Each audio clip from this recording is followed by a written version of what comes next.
Hi, I'm Alex the History Tellers, and this time on Tales from a Notebook I'm going to be looking at our story about the First World War diver. Now some of you might know our story about Dusty Miller, Diver Miller. He goes down into World War I submarines looking for code books and all sorts of incredible stuff. It's an amazing story that we love telling. When researching into Diver Miller, we came across a small book, more of a pamphlet to be honest, and it's got some incredible stories about the places that Dusty Miller had dived, all the submarines, the U-boats that he'd gone on to. Incredible stories that were unbelievable. Turns out they were unbelievable. In fact, an awful lot of them don't appear to be true in the slightest. One particular story was of how Diver Miller went down onto a German submarine codenamed UB116.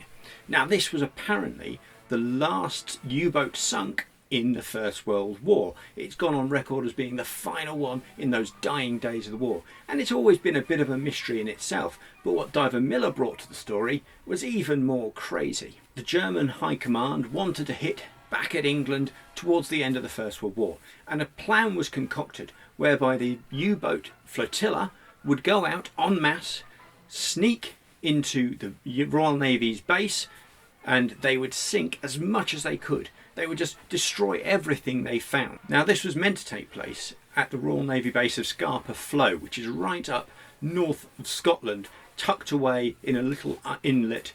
Now Scapa Flow was the Royal Navy's sort of safe place. It was tucked well away from general operations, and it was a safe place to keep all the ships. The idea was that as many U-boats as could be mustered would sneak into Scapa Flow, fire all their torpedoes, sink everything as a final hammer blow.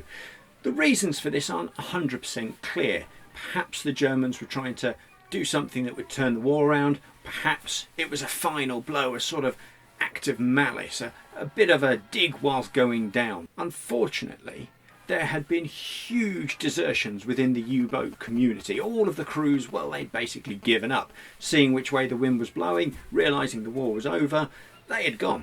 And so there weren't that many U-boats able to take part in this raid.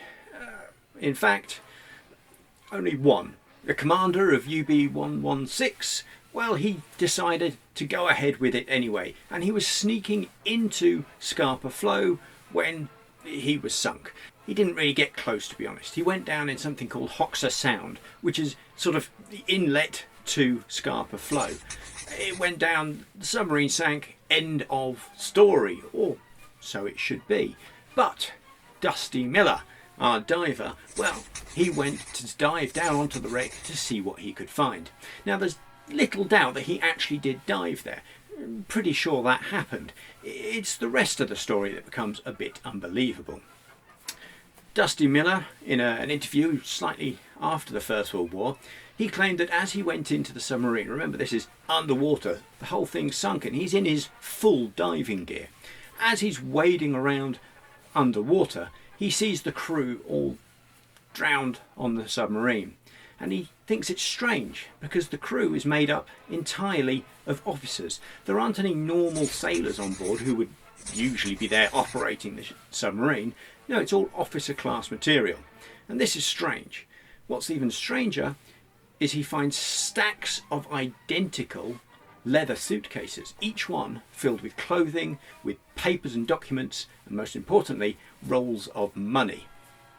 Now, Diver Miller comes back and says, "Oh, I found something very odd." But this isn't reported at the time. It's years later this comes out. Proof of what Diver Miller found down there was never produced, because the submarine was put up for salvage and was destroyed very quickly after the war. This could never be verified, and that sort of just fuels the fire of this unknown submarine. Was this some sort of specialist mission? Had they put together a crack U-boat team who would go in to do some damage? Maybe those U-boat commanders were all trying to escape to England to surrender themselves and their boat, get out of the war. Or perhaps, and this was the favourite conspiracy theory, it was a team of crack assassins who were going to sneak into Scotland, work their way down to London, where they would assassinate the king, thus ending the war in Germany's favour. All of this is pretty much nonsense, to be honest. None of it really makes any sense, and as soon as you start looking into it, well, why would you try and enter Great Britain in an island that's not actually attached to Great Britain. It doesn't really work. But that was some of the crazy theories that went around. But why was Diver Miller making up stories about dives he'd done in the past? The truth actually lies in the Dusty Miller story as we tell it. Now, when we started telling the Dusty Miller story, we just thought he was an amazing guy who went on submarines. Later on, we discovered he'd also been in charge of the salvaging operation on the Laurentic ship, retrieving gold from the bottom of the ocean.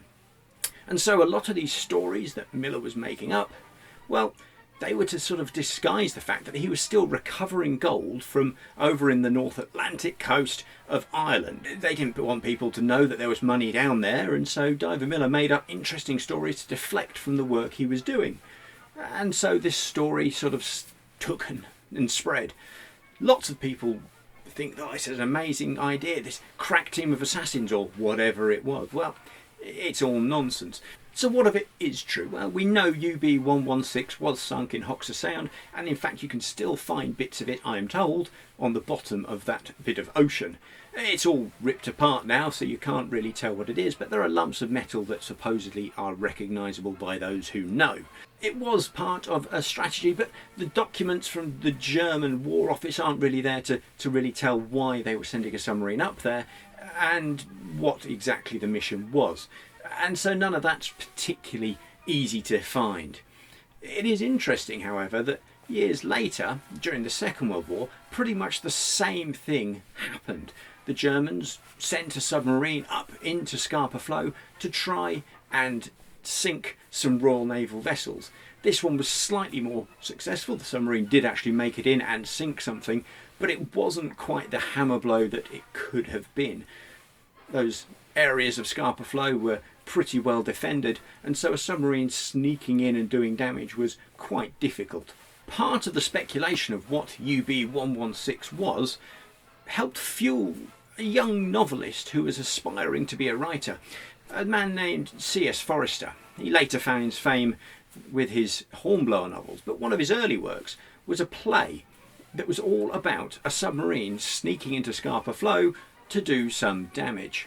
This play is actually called U-97 by C.S. Forester, and it talks about a crew going in, doing this amazing mission, and it's all told from the point of view of the German U-boat crew. Now, this was written in the 1930s, and in Great Britain, the German U-boat sympathy wasn't really there. It was never a big hit in this country. However, translated into German, and it became a huge success. It had been changed slightly in the translation, and now it was very much a tale of bravery, of honour, of people doing what they think is right. With a slight adjustment, it became a very popular play to be performed at National Socialist rallies and meetings. It seems to have been a way that people could build up that German identity and German military honour once again in the lead up to the Second World War. All of that is quite amazing, but there is a slight twist in the tale. You see, when UB116 was finally being destroyed to make way for an oil pipeline, Royal Navy divers had to go down and blow up some parts that were in the way. And in doing this, they accidentally set off an old torpedo that was still in the wreck. As this exploded, the explosion was much bigger than expected and caused a big shockwave, and this damaged the Royal Navy boat from which the divers had been operating. That boat had started to leak and so had to be brought ashore and grounded to stop it from sinking. And so it may have happened 70 years too late, but UB116 did in the end manage to damage some Royal Naval vessels up there near Scapa Flow. This is just one of the little snippets of history that I've got in my notebook. Information that we find in research but can't use in our live shows. And so I've put together this video to help tell you the story of Diver Miller, of UB116, and all of the amazing theories surrounding that.